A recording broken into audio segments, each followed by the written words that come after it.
చెప్తున్నవే, నేను కాంగ్రెస్ పార్టీకి మొత్తం పెద్ద పోటీగా నేను చెప్తున్నవే, ఎన్నడన్నా ఒక కాన్స్టిట్యూన్సీని మీదేసుకొని నేను గెలిపిస్తా, ఈ జిల్లాను నేను మీదేసుకొని గెలిపిస్తా, పార్టీ కోసం ఈ సాక్రిఫైస్ నేను చేస్తా అని చేసినవా? ఎస్, మా ముఖ్యమంత్రి రేవంత్ రెడ్డి గారు 10 ఏళ్ళు రాష్ట్రంలో కాంగ్రెస్ పార్టీ అధికారంలో లేదు, టీఆర్ఎస్ పార్టీ అధికారంలో ఉంది. తెలంగాణ ప్రజల కోసం, రాష్ట్రంలో కాంగ్రెస్ పార్టీ కార్యకర్తల కోసం త్యాగం చేసిండు అంటున్నా. నీ లెక్క కాంగ్రెస్ పార్టీని ఉపయోగించుకోలే. అయినా జడిపిడిసిగా, ఎమ్మెల్సీగా, ఎమ్మెల్యేగా, ఎంపీగా కార్యకర్తల కోసమే, కార్యకర్తల కష్టాలు నష్టాలను మొత్తం భుజస్కంధాల మీద వేసుకొని పార్టీని నడిపించాడు. అన్నిటికీ నేనున్నా మీకెందుకు అని భరోసా ఇచ్చాడు. ఇది వాస్తవం కాదా? నిన్నొక్కటి అడుగుతా, నువ్వు ఎంపీగా పోటీ చేశావు. ఎంపీగా పోటీ చేస్తే నీకు మా ముఖ్యమంత్రి రేవంత్ రెడ్డి గారు, మా ముఖ్యమంత్రి గారు నీకేం చేసిండో నీకు తెలియదా? ఎంపీగా నేనే చేస్తా అని చెప్తే నీవు ఒక్క రూపాయి కూడా నీకు ఖర్చు లేకుండా నిన్ను ఎంపీగా నీకు అవకాశం కల్పించింది వాస్తవం కాదా అంటున్నా. ఎంపీగా ఇచ్చినాక అంతకుముందు 2023లో ఎమ్మెల్సీ ఉండంగా నీకు ఎమ్మెల్యే టికెట్ ఇచ్చి ఒక్క రూపాయి నీ మీద బాధని పడకుండా నీకు సహకరించింది వాస్తవం కాదా మా ముఖ్యమంత్రి గారు 2023లో? తర్వాత ఎంపీగా పోటీ చేస్తే అంతా నేనున్నా నీకు అని చెప్పి మీద వేసుకొని నీకు మొత్తం సపోర్ట్ చేసిండా లేదా? చెప్పయ్యా, నీకు 42 ఏళ్ళ చరిత్ర గల నాయకుడికి చెప్పు. ఇయ్యలో మా ముఖ్యమంత్రి గారు దిగిపోవాలట అంటే ఏంటి? నీ ఉద్దేశం ఏంటి? రాష్ట్రంలో ఎస్సీలను, ఎస్టీలను, ఆదివాసీలను, బీసీలను మళ్ళొక్కసారి దొక్కాలే, ఈ రాష్ట్రంలో మళ్ళా కేసీఆర్ దురరాజ్యం రావాలని నీ స్వార్థం కోసం, నీ దుర్మార్గమైన ఆలోచన కోసం, నీకు అధికారం కోసం మమ్మల్ని అందరినీ బలి చేయాలని చూస్తున్నావా? ఈ రాష్ట్రంలో ఉన్నటువంటి 180% ప్రజలను అణగదొక్కాలని చూస్తున్నావా అని అంటున్నా. ఎవడు వాడు?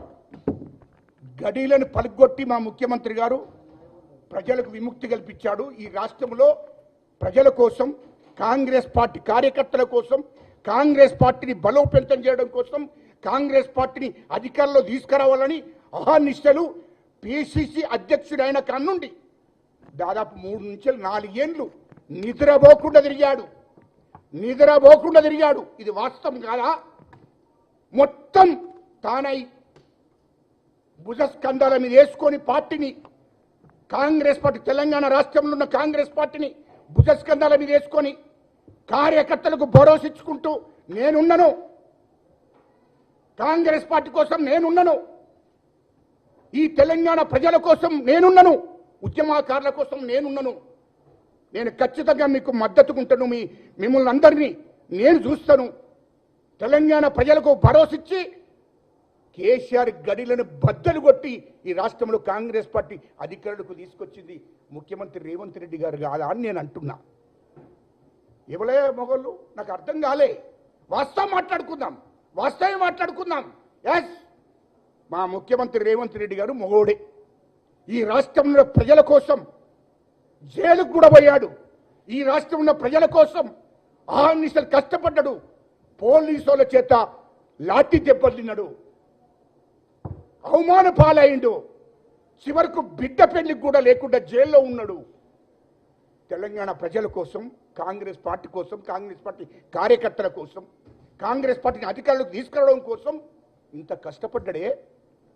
మరి నువ్వేం చేసినావు అంటున్నా. ఇప్పుడు కాదు, రేవంత్ రెడ్డి గారు పోవాలి, కేసీఆర్ గారు రావాలంటే నీ జేజమ్మ దిగొచ్చిన, నీ తాత దిగొచ్చిన రేవంత్ రెడ్డి గారు, మా ముఖ్యమంత్రి గారు ఎంటిక కూడా వీకలేవు అంటున్నా. కేసీఆర్, కేటీఆర్, నువ్వు జీవన్ రెడ్డి గారు, మీరు మా రేవంత్ రెడ్డి గారిని ఎంటిక కూడా వీకలేరు అంటున్నా. ఇంకా 10 ఏళ్ళు ఖచ్చితంగా ఆయనే ముఖ్యమంత్రి ఉంటాడు. ఏం పీక్తురో పీక్కోండి అంటున్నా. అది 100% అంటున్నా. ఏమయ్యా మరిసిపోయినవా? తిన్నింటి ఆశాలు లెక్క పెడతావా? నీకు మా ముఖ్యమంత్రి రేవంత్ రెడ్డి గారు ఏం చేయలే వాస్తవం చెప్పు. సిగ్గు లేకుండా ఒక్క రూపాయి కూడా పార్టీ కోసం ఖర్చు పెట్టలే. నీ ఎన్నికల్లో నువ్వే ఖర్చు పెట్టుకోలేదు. రాష్ట్రంలో పార్టీని మీదేసుకొని తిరిగాడు. ఎస్, కాంగ్రెస్ పార్టీ అధికారులకు రావడం కోసం కష్టపడ్డాడు, ఖర్చు పెట్టాడు, ఉన్న ఆస్తులు అమ్ముకున్నాడు, ఆస్తులను తాకట్టు పెట్టాడు, పార్టీని అధికారులకు తీసుకొచ్చాడు. వాస్తవం. ఎవరు తీసుకొచ్చారు? మేము అడుగుతున్నాం, ఎవరు తీసుకొచ్చారు?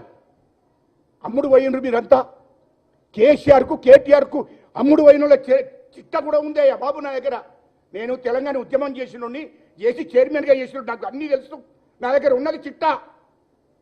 10 ఏళ్ళు కేసీఆర్తో కేటీఆర్తో ఎవరు సంఖ్యలు కొట్టుకుంటూ తిరిగినరో అదంతా ఉందయా. నువ్వు 10 ఏళ్ళు కేసీఆర్తో మాట్లాడుకుంటున్నావు కదా. కేసీఆర్ టీఆర్ఎస్ పార్టీ అధికారంలో ఉన్నప్పుడు, ముఖ్యమంత్రిగా కేసీఆర్ ఉన్నప్పుడు 10 ఏళ్ళు ఆయనతో పనులు తీసుకున్నది నువ్వు కాదా? జీవన్ రెడ్డి గారు, మిమ్మల్ని అడుగుతున్నా, 500 కోట్ల పనులు చేయించుకున్నావు ఆయనతోని. ఇది తెలియదనుకుంటున్నావా నువ్వు? కేసీఆర్ కేటీఆర్తో చెట్టాపట్టలు వేసుకొని, హరీష్ రావుతో చెట్టాపట్టలు వేసుకొని ఎవరెవరు తిరిగినరో అంత చరిత్ర అందరికీ తెలుసు. కానీ నన్ను బయటపట్టనే ఇక్కడ దయచేసి. మీ చరిత్ర ఎవరికి తెలియంది కాదు. ఒకే ఒక్కడు, అది ముఖ్యమంత్రి రేవంత్ రెడ్డి గారు. ఎవరికి సరెండర్ కాకుండా ఆ దొర కుటుంబానికి వ్యతిరేకంగా, దొర రాజ్యానికి వ్యతిరేకంగా, ఆ రాచరిక పాలనకు వ్యతిరేకంగా కాంగ్రెస్ పార్టీ నమ్మిన బిడ్డగా, సోనియా గాంధీ, రాహుల్ గాంధీ గారు నమ్మిన బిడ్డగా కాంగ్రెస్ పార్టీ కోసం పనిచేశాడు. ఎవరికి కూడా సరెండర్ కాలేదు, ఎవరితో చేతులు కలపలేదు. కాంగ్రెస్ పార్టీ నా ఎజెండా, అధికారం తీసుకురావడమే నా ఎజెండా, తెలంగాణ ప్రజల కోసమే నేను చేస్తున్న పని అని చెప్పి ఆ లక్ష్యం కొద్ది ముందుకు వేయండు మా రేవంత్ రెడ్డి గారు. ఎస్, హౌ ఇప్పుడు కాదు, కేసీఆర్ తాత దిగొచ్చినా, జీవన్ రెడ్డి తాత దిగొచ్చినా మీరు ఏం పీకలేరు. 100% ఇంకా 10 ఏళ్ళు రేవంత్ రెడ్డి గారే ముఖ్యమంత్రిగా ఉంటాడు. కాంగ్రెస్ పార్టీ అధికారంలో ఉంటుంది ఖచ్చితంగా. ఇది మర్చిపోకు అంటున్నా, అది గుర్తుపెట్టుకోవాలి. రెండోది, ఇంకో విషయం మర్చిపోయాను నన్ను. మా శ్రీధరబాబు గారు, మా ఐటీ శాఖ మంత్రివర్యులు శ్రీధరబాబు గారి దగ్గర నీవు ఎమ్మెల్సీ నిలబడ్డప్పుడు మా శ్రీధరబాబు గారు భుజస్కంధాల మీద వేసుకొని నిన్ను ఎమ్మెల్సీ గెలిపించాడు. ఇది వాస్తవం కాదా? ఇది వాస్తవం కాదా? మా శ్రీధరబాబు గారు ఇంటింటికి తిరిగాడు. నిజామాబాద్ నుంచి వెళ్ళి జగిత్యాల కరీంనగర్ దాకా నిద్ర లేకుండా తిరిగాడు. కాంగ్రెస్ పార్టీ బిడ్డగా, కాంగ్రెస్ పార్టీ నమ్మిన బిడ్డగా ఆనిసలు కష్టపడ్డాడు నువ్వు ఎమ్మెల్సీ గెలిపించడం కోసం. ఇది వాస్తవం కాదా అని అంటున్నా. ఇవన్నీ మర్చిపోయి మాట్లాడకు. ఇవాళ రాష్ట్రంలో నిస్వార్థంగా, స్వార్థం లేకుండా కాంగ్రెస్ పార్టీని కాపాడడం కోసం, తెలంగాణ ప్రజల కోసం పనిచేసింది ముఖ్యమంత్రి మా రేవంత్ రెడ్డి గారు, మా శ్రీధరబాబు గారు అని చెప్తున్నా. నేను 100% అంటున్నాను.